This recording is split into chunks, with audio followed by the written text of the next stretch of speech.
आपके अपने चैनल को सब्सक्राइब कीजिए।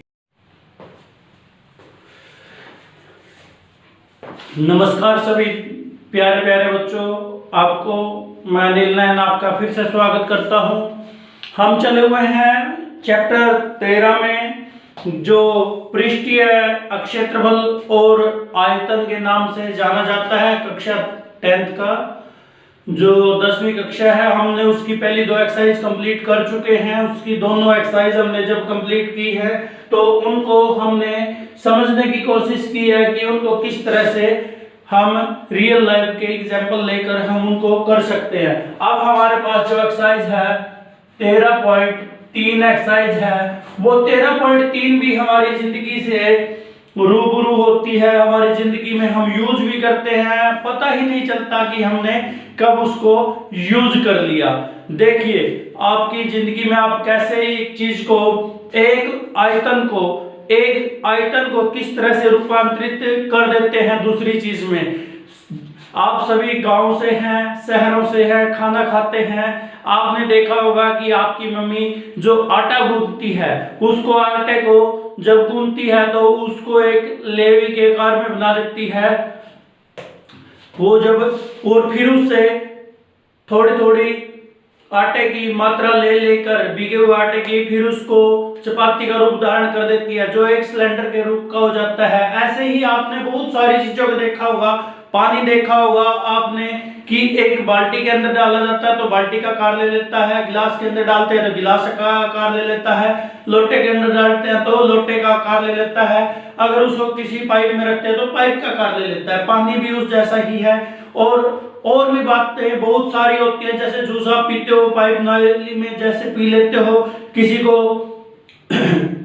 एक चीज को दूसरे अंदर डालते हो, जिस चीज में डालते हो पानी को, लिक्विड को, उसी रूप धारण कर लेता है। वो है होता पानी वही है। मान लीजिए आपने क्या किया है कि एक पानी को एक पहले लोटे में रखा हुआ, उसी पानी को किसी जाके आपने, लोटा क्या होता है, गोलाकार का होता है, फिर उसी को एक गिलास में डाल दिया। गिलास आपका सीधा है तो बेलन के आकार का, वैसे तो छिन्नक के आकार का है। उसी को फिर आपने एक शंकु के आकार के कीप में डाल दिया तो वो कीप का आकार बना लेता है। यानी कि वो क्या चीज कर रहा है, एक रूप से दूसरे रूप में आ रहा है। ऐसे ही आपके पास ये मैं आटा लेके आया हूं, ये आटा है। इस आटे को मैं इसको गोल बनाता हूं तो ये गोला बन जाता है। अगर इसको सीधा कर देता हूं तो ये एक सिलेंडर बन जाता है। अगर मैं इसको ऊपर से गोल बना के ऊपर से एक नोकीला हिस्सा और ऐसे कर देता हूं तो ये एक शंकु के आकार का हो जाता है। ये हमारे पास आटे का एक ही आटा, वो मैंने कितनी 3 से 4 रूप में रूपांतरित कर दिया। इसको मैं छोटे छोटे टुकड़ों में तोड़ना चाहूं तो ये छोटे छोटे टुकड़ों में कन्वर्ट हो जाएगा। यानी कि आटे की मात्रा कितनी है, आटे की मात्रा उतनी ही है, और इसको अलग अलग रूप दे रहा हूं तो इसके आयतन में कोई फर्क नहीं पड़ रहा। ये आटा जो यूज कर रहे हैं हम, ये गलत नहीं हो रहा, कहीं घट नहीं रहा ना ही बढ़ रहा, क्योंकि आयतन है। किसी चीज से एक ही चीज को दूसरी चीज में कन्वर्ट कर देते हैं तो उसका आयतन उतना ही रहता है। बाकी आप जिंदगी में और जगह भी काफी जगह देखते हो, जैसे कि जो आपका सोना होता है, सुनार होता है, उस सोने को क्या करता है, उस सोने से अंगूठियां बना देता है, गले की चैन बना देता है, वही आयतन उसका उसके अंदर लगा देता है। ऐसे कुम्हार होता है, कुम्हार मिट्टी उठाता है, मिट्टी को अच्छी तरह मिलता है, फिर उससे क्या बना देता है, अलग अलग रूप के बर्तन बना देता है। यही सभी चीजें किसमें है, ये हमारी एक्सरसाइज 13.3 के अंदर है। चलिए हम क्वेश्चन नंबर 13.3 में चलते हैं। जो पहले क्वेश्चन की बात करते हैं हम, आपको पता रखना है केवल इन क्वेश्चनों में क्या करना है कि जो आपके पास दिया गया है, जो आयतन होता है, जिसका जो हमारे पास पहली फिगर दी है उसका आयतन, यानी कि वो कोई सॉलिड चीज है, उसी चीज को आगे हमने दूसरी चीज में कन्वर्ट करना। तो जिस चीज को हमने लिया है उसको दूसरे में कन्वर्ट करते हैं तो दोनों की जो आयतन है वो समान रहेंगे। चलिए पहले क्वेश्चन को आप स्क्रीन पर मैंने दे भी दिया है और साथ में ये आपका यहां भी लगा रहा हूं। क्वेश्चन नंबर फर्स्ट जो 13.3 का है, ये कहता है जब तक अन्यथा कहा ना जाए पाई का मान आपने 22/7 ही लेना है। तो पहला क्वेश्चन जो कहता है त्रिज्या 4.2 सेंटीमीटर वाले एक धातु का कोई गोला है, उसे पिघलाकर, यानी कि कोई धातु है, धातु में कुछ भी हो सकता है, उसको पिघलाकर क्या कर दिया है, उसको पिघलाकर एक बेलन के आकार का, यानी कि बेलन का रूप धारण करवा दिया है उसको। किस जैसा, किसको 6 सेंटीमीटर त्रिज्या हो जाती है। तो बेलन की ऊंचाई ज्ञात करनी है। देखिए मैं थोड़ा सा आपको समझाने की कोशिश करता हूं। ये हमारे पास एक गोला है, ये हमारे पास एक गोला है, ये गोला, ये हमारे पास क्या है, एक गोला है। इसकी हम मान लेते हैं जो त्रिज्या है 4 पॉइंट, इस गोले की त्रिज्या हमारे पास 4.2 है। फिर इस गोले को पिघलाकर, यानी कि मैं पिघलाना मान लेता हूं कि ये पिघल चुका है, तो इसको मैं लंबे आकार में खींच देता हूं। लंबे आकार में जब खींचता हूं जब इसको, तो इसकी जो त्रिज्या बना दी जाती है वो कैसे बना दी, इस तरह से इसकी त्रिज्या बना दी। ये त्रिज्या इसकी 6 सेंटीमीटर की होगी।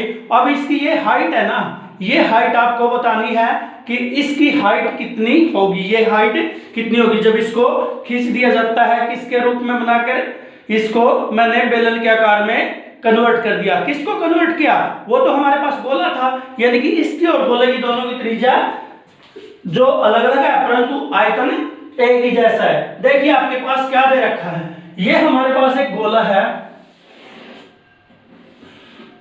ये गोला था हमारे पास, जिसकी हमारे पास त्रिज्या 4.2 सेंटीमीटर थी। इसको हमने पिघलाकर, यानी कि पिघलाकर क्या कर दिया, हमारे पास एक बेलन के आकार का रूप धारण करवा दिया इसको, जिसकी त्रिज्या हमारे पास कितनी है, 6 सेंटीमीटर है। तो हमारे पास जो दिया है मैं वो लिख देता हूं, गोले की त्रिज्या, गोले की त्रिज्या। देखिए जो त्रिज्या दी हुई है वो हमारे पास दोनों की अलग अलग है, तो मैं गोले की त्रिज्या को पहले को R1 मान लेता हूं, वो है 4.2 सेंटीमीटर। और बेलन की त्रिज्या, बेलन की त्रिज्या वो क्या है, R2 मान लेता हूं, वो कितनी हो जाएगी, 6 सेंटीमीटर। तो मुझे बेलन की क्या निकालनी है, ऊंचाई निकालनी है। तो बेलन की ऊंचाई या लंबाई, बेलन की ऊंचाई वो h सेंटीमीटर मान लेता हूं, या इसको ऊंचाई कह लो या लंबाई कह लो, इसको h मान लिया। तो क्या हुआ, जो गोले का आयतन है, जो गोले का आयतन आयतन है वो किसके इक्वल है, वो बेलन का आयतन दोनों का सेम है, बेलन का आयतन दोनों का बराबर है।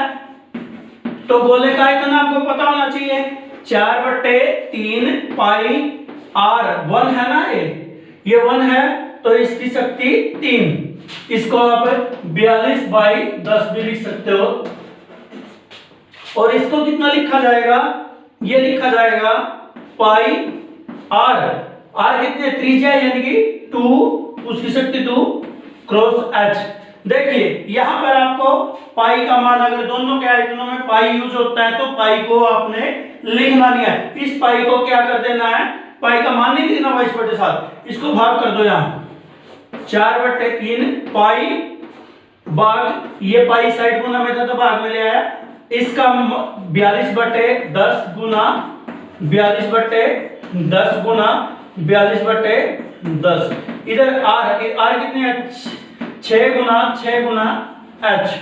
देख पाई से पाई कट गया, या पाई से पाई, और ये इससे कट जाता है 14×42, ये आ जाएगा हमारा 4 गुना 14 गुना 42 गुना 42, और ये 6 गुना 6 भाग में आ जाएगा क्योंकि उस साइड गुना में है।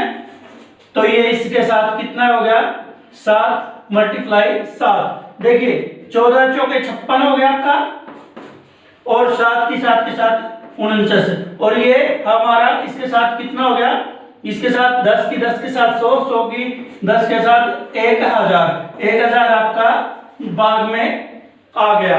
तब 56 की जब हम 49 से गुना करते हैं तो ये क्या कितना आता है, यह आता है 2744 भाग 1000।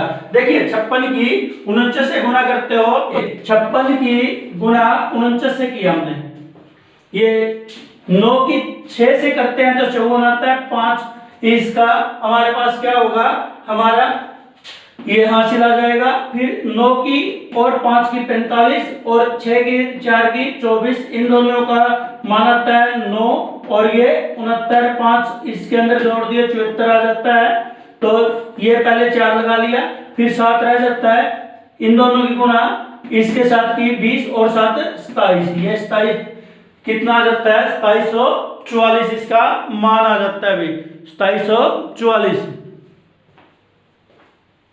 अब पॉइंट किसका मान आया, ये h का मान आया है, तो हमारे पास h का मान कितना आ जाएगा, ये आ जाएगा 2.744। देखिए 1 2 3 पॉइंट छोड़ के ये हमने बिंदु लगा दिया पीछे सेकंड के, तो ये कितना सेंटीमीटर आ गया, h कितना सेंटीमीटर आ गया 2.744। ये हमारे पास कंप्लीट आ जाता है आंसर इसका सेंटीमीटर में। ये था क्वेश्चन आपका।